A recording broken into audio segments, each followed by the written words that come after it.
برادران اسلام، 40 فرامین مصطفیٰ میں سے 13 پچھلے کلب کے اندر ہم نے ذکر کیے۔ آج 14ویں سے شروع کرتے ہیں۔ فضائل اصحاب رسول رضوان اللہ علیہم اجمعین میں سے 14واں فرمان مصطفیٰ صلی اللہ علیہ وآلہ وسلم، ان 40 احادیث میں سے جو ہم ذکر کرنے چلے تھے۔ نبی علیہ الصلوۃ والسلام کا فرمان ذیشان ہے، اللہم اغفر للصحابہ ولمن رعا ولمن رعا، اے میرے اللہ میرے صحابہ کی مغفرت فرما، اور جس نے انہیں دیکھا اور جس نے ان کے دیکھنے والے کو دیکھا ان کی بھی مغفرت فرما۔ معرفت الصحابہ لابی نعیم، اس کے اندر یہ روایت موجود ہے، جلد اول صفحہ نمبر 15 پر۔ 15واں فرمان مصطفیٰ نبی علیہ الصلوۃ والسلام نے ارشاد فرمایا، اللہ پاک جب کسی کے ساتھ بھلائی چاہتا ہے تو اس کے دل میں میرے تمام صحابہ کرام کی محبت پیدا فرما دیتا ہے۔ برادران اسلام، اگلے نمبر پہ 16ویں حدیث، سرور عالم صلی اللہ علیہ وسلم نے فرمایا، سب سے پہلے میرے لیے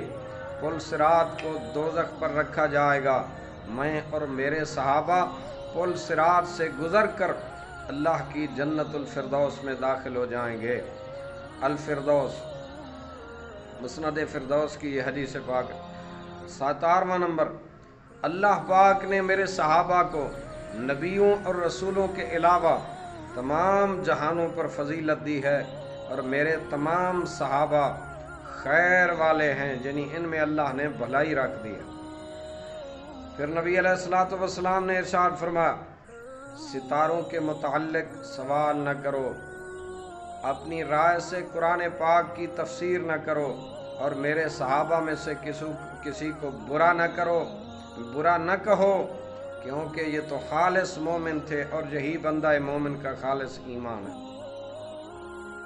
نبی علیہ السلام نے فرمایا، میرے تمام صحابہ سے جو شخص بھی محبت کرے اور میرے اصحاب رسول کی جو شخص مدد کرے اور ان کے لیے استغفار یعنی دعائے مغفرت کرے، تو اللہ پاک اسے قیامت کے دن جنت میں میرے صحابہ کا ساتھ نصیب فرمائے گا۔ سبحان اللہ و بحمدہ، سبحان اللہ العظیم۔ برادران اسلام، کتنی بڑی عظیم خوشخبری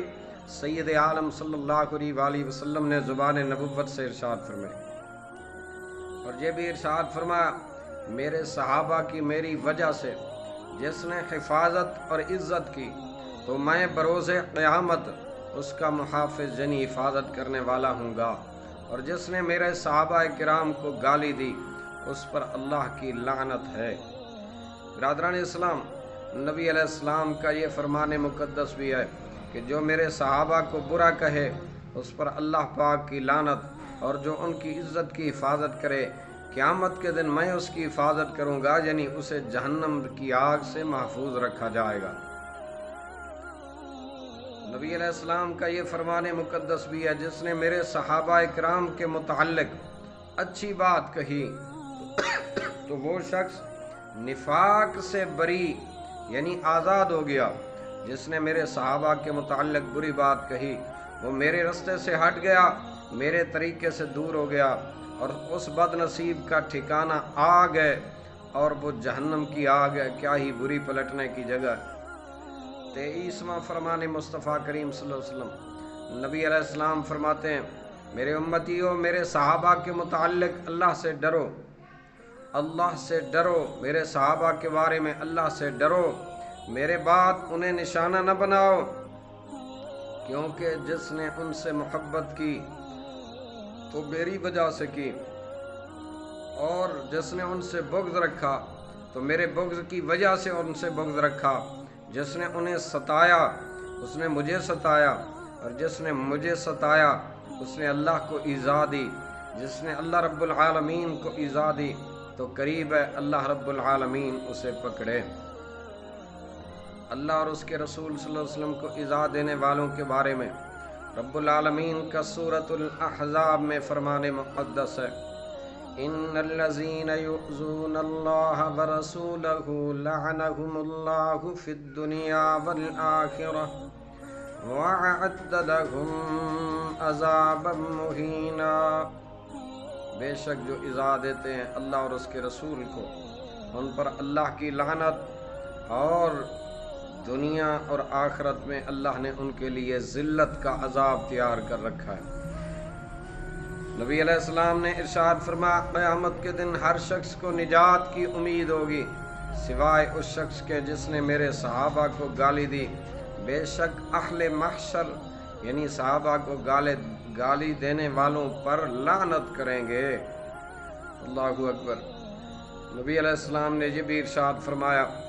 اذا ذکر اصحابی فامسکوا، جب میرے اصحاب کا ذکر آئے تو باز رکھو، یعنی برا کہنے سے انہیں باز رکھو۔ حضرت علامہ ملا علی قاری رحمۃ اللہ علیہ فرماتے ہیں صحابہ کرام علیہم الرضوان کو برا بھلا کہنے سے باز رہو، کیونکہ قرآن کریم میں ان کے لیے رضا الہی کا مژدہ یعنی خوشخبری بیان ہو چکی ہے، لہذا ضرور ان کا انجام جو ہے وہ پرہیزگاری اور رضا الہی کے ساتھ جنت میں ہوگا۔ اور یہ وہ حقوق ہیں جو امام الانبیاء صلی اللہ علیہ وآلہ وسلم کی امت کے ذمہ باقی ہیں، لہذا جب بھی ان کا ذکر ہو تو صرف اور صرف بھلائی کے ساتھ اور ان کے لیے نیک دعاؤں کے ساتھ ہو۔ 26واں فرمان مصطفیٰ کریم صلی اللہ علیہ وسلم، میرے آقا کریم صلی اللہ علیہ وسلم نے فرمایا بے شک روز قیامت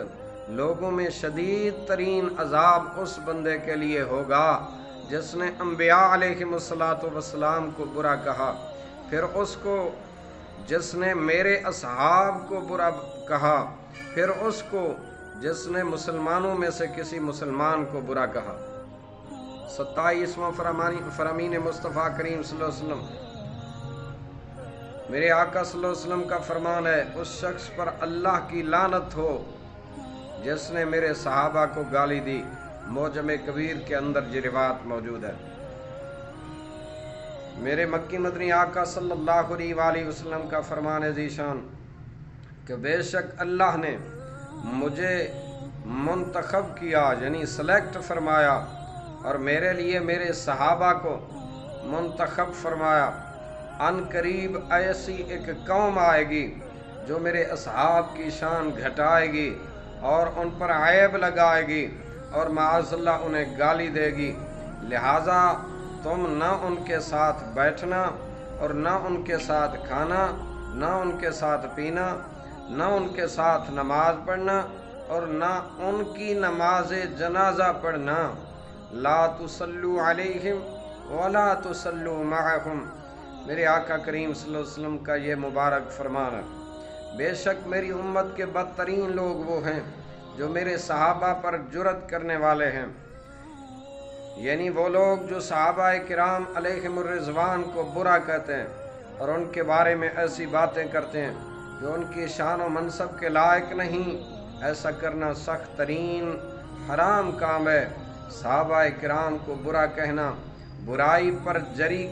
ہونے کی علامت ہے اور ان کی عزت و احترام کرنا اچھا ہونے کی علامت ہے، اور حق صحیح بات یہ ہے کہ تمام اصحاب رسول علیہم الرضوان کی تعظیم کی جائے اور برا کہنے سے اپنی زبان کو روکا جائے، چاہے وہ صحابہ کرام علیہم الرضوان مہاجرین میں سے ہوں، چاہے وہ اصحاب رسول رضوان اللہ علیہم اجمعین انصار کی مقدس جماعت میں سے ہوں۔ کریم کائنات صلی اللہ علیہ وآلہ وسلم کا 30واں فرمان یہ ہے جو میرے صحابہ کو برا کہے اس پر اللہ پاک اور اس کے ملائکہ یعنی فرشتوں اور تمام انسانوں کی لعنت ہے۔ سید الانبیاء صلی اللہ علیہ وآلہ وسلم نے فرمایا جو میرے اصحاب کو برا کہے گا اور اصحاب پیغمبر علیہم الرضوان سے بغض رکھے گا، رحمت عالم صلی اللہ علیہ وآلہ وسلم ارشاد فرماتے ہیں اللہ رب العالمین اس بندے کی نہ فرض نماز قبول فرمائے گا نہ اس بندے کی نفلی نماز قبول فرمائے گا، کیونکہ میرے اصحاب علیہم الرضوان وہ عظیم المرتبت مقدس جماعت ہے جس جماعت پر رب ذوالجلال بھی راضی ہے، جس جماعت پر رب ذوالجلال کا سچا حبیب سیدہ آمنہ کا مبارک لال یعنی سید المرسلین صلی اللہ علیہ وآلہ وسلم بھی راضی ہے۔